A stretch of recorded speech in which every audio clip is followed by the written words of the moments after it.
नमस्कार दोस्तों। तो जैसा कि आप जानते हैं कि आज दिवाली है और मैं भी ये बात जानती हूँ कि आज दिवाली है, तो सर्वप्रथम मैं आप लोगों को दिवाली की ढेर सारी शुभकामनाएं देती हूँ। और आज मैं आप लोगों को दिवाली मनाने के पीछे की कहानी सुनाऊंगी। दीपावली, दिवाली या दिवाली शरद ऋतु में हर वर्ष मनाए जाने वाला एक प्राचीन हिंदू त्योहार है। दीपावली कार्तिक मास की अमावस्या को मनाया जाता है, जो ग्रेगोरी कैलेंडर के अनुसार अक्टूबर या नवंबर महीने में पड़ता है। दीपावली भारत के सबसे बड़े और सर्वाधिक महत्वपूर्ण त्योहारों में से एक है। दीपावली दीपों का त्योहार है। आध्यात्मिक रूप से यह अंधकार पर प्रकाश की विजय को दर्शाता है। दीपावली को लेकर कई कथाएं प्रचलित हैं। कहा जाता है कि पृथ्वी पर सबसे पहले दीपावली की शुरुआत एक किसान ने कार्तिक अमावस्या के दिन की थी। हालांकि दीपावली कब और किसने मनाई, इसको लेकर लोगों के अलग अलग दावे और अलग अलग कहानियां हैं। हिंदू मान्यताओं के अनुसार ऐसी कथा भी प्रचलित है कि समुद्र मंथन के बाद धन और संपदा की देवी लक्ष्मी और भगवान विष्णु बैकुंठ चले गए। कुछ समय पश्चात भगवान विष्णु ने पृथ्वी भ्रमण के विचार से बैकुंठ से निकले तो देवी लक्ष्मी ने भी साथ जाने की इच्छा जाहिर की। जिद करने पर भगवान विष्णु उन्हें लेकर पृथ्वी भ्रमण पर निकले। भ्रमण के दौरान भगवान विष्णु ने दक्षिण दिशा में भ्रमण की बात कहते हुए देवी लक्ष्मी को एक जगह रुकने को कहा।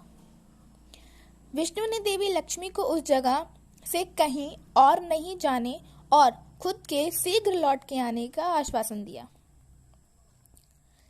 देवी लक्ष्मी पृथ्वी पर मौजूद खेतों में लहराती फसल देखकर खुद को रोक नहीं सकी और एक सरसों के खेत में चली गईं। उन्होंने सरसों के पीले फूल से अपना श्रृंगार किया और आगे बढ़ गईं। इस बीच वह गन्ने के खेत में पहुंची तो उन्होंने गन्ने को चखकर देखा। स्वादिष्ट होने पर उन्होंने गन्ना खा लिया। भगवान विष्णु जब लौटे तो वह निश्चित जगह के बजाय किसान के खेत में भ्रमण करते मिले। नाराज भगवान विष्णु ने देवी लक्ष्मी से कहा कि आपने चोरी करके किसान की फसल खाई है, आपको इसका दंड मिलेगा और दंड स्वरूप कुछ समय के लिए आप इस किसान के घर पर रहेंगी। समय खत्म होने पर मैं आकर तुम्हें ले जाऊंगा। और विष्णु अकेले बैकुंठ प्रस्थान कर गए। समय खत्म होने पर भगवान विष्णु लौटे और देवी लक्ष्मी को साथ चलने को कहा। देवी लक्ष्मी को जाता देख किसान व्याकुल हो गया और विलाप करने लगा।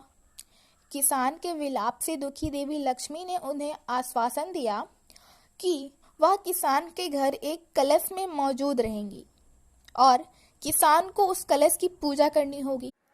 देवी ने किसान को वरदान दिया कि वह प्रतिवर्ष इसी दिन यानी कार्तिक अमावस्या को सशरीर उसके घर पधारेंगी।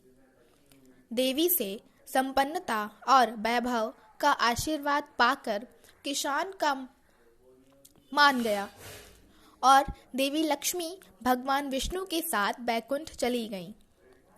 अगले वर्ष कार्तिक अमावस्या को किसान ने देवी लक्ष्मी के आगमन पर घर को खूब सजाया और दीपों से धरती को रोशन कर दिया। कहा जाता है कि यहीं से दीपावली मनाए जाने की शुरुआत हुई। इसके बाद प्रतिवर्ष लोग कार्तिक अमावस्या के दिन देवी लक्ष्मी को अपने घर बुलाते हैं और उनके स्वागत के लिए दीप जलाते हैं, जैसा हम आज तक करते आ रहे हैं। बहुत बहुत धन्यवाद मेरी कहानी सुनने के लिए। अगर कहानी अच्छी लगे तो लाइक करिए, जिससे मुझे पता चल जाए कि आपको मेरी कहानियाँ पसंद आ रही हैं। फिर मिलूंगी एक नई त्योहार पे एक नई कहानी के साथ।